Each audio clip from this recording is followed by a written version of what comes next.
भगवान बुद्ध अपना परिवार, सगे संबंधी, सुख सुविधाएं त्याग कर आत्मज्ञान की खोज में भटक रहे थे। उनके मस्तिष्क में विचारों की आंधियां आती, प्रश्न उमड़ते और वे उनका समाधान प्राप्त करने प्रयत्नशील रहते।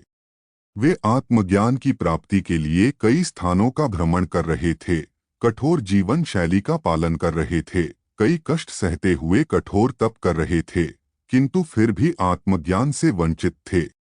एक दिन एक वृक्ष के तले आसन जमाए वे गहन विचारों में लीन थे। धन, माया, मोह, संसार की समस्त सुख सुविधाओं के त्याग के बाद भी आत्मज्ञान प्राप्त न होने के कारण उनके हृदय में निराशा का संचार होने लगा था। निराशवश वे सोचने लगे कि प्रयासों में मैंने कोई कमी न की, पर भी मुझे सफलता प्राप्त न हुई। क्या मुझे आत्मज्ञान प्राप्त न हो सकेगा? उदास मन से वे अपने मस्तिष्क में उठ रहे इन प्रश्नों में उलझे हुए थे कि उन्हें प्यास लगाई। वे अपने आसन से उठे और पानी पीने सरोवर की ओर चल पड़े। वहां उन्होंने देखा कि एक छोटी सी गिलहरी मुंह में फल दबाए सरोवर के किनारे आई।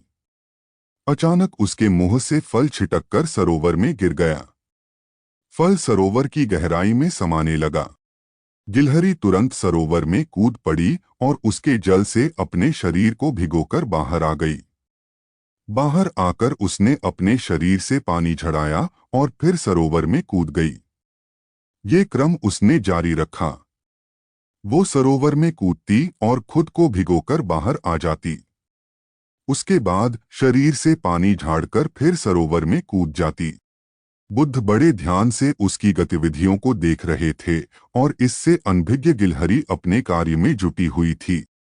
बुद्ध सोचने लगे कि इस छोटी सी गिलहरी के लिए सरोवर खाली कर अपने मुंह से गिरा फल प्राप्त करना असंभव है। फिर पर भी ये बिना हिम्मत हारे पूरी आशा और लगन से अपना लक्ष्य प्राप्त करने में जुटी हुई हैं। एक छोटी सी गिलहरी जब निराश हुए बिना अपना लक्ष्य प्राप्त करने की दिशा में प्रयास कर सकती है, तो मनुष्य होकर मैं क्यों नहीं? मैं क्यों निराशा के भंवर में डूब रहा हूं?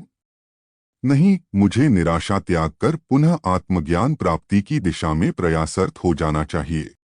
वे लौट गए और पुनः तप में लीन हो गए। एक छोटी सी गिलहरी से सीख लेकर वे आत्मज्ञान प्राप्ति में जुट गए। एक दिन उन्हें आत्मज्ञान प्राप्त हो गया और वे बुद्ध कहलाए। कहानी की सीख। दोस्तों, लक्ष्य कितना ही कठिन क्यों न हो, लक्ष्य प्राप्ति के मार्ग में कितनी ही बाधाएं क्यों न आ जाएं, आप खुद को निराशा के भंवर में फंसा हुआ क्यों न पाएं, हिम्मत हारे बिना अनवरत प्रयास करते रहे, सफलता अवश्य प्राप्त होगी।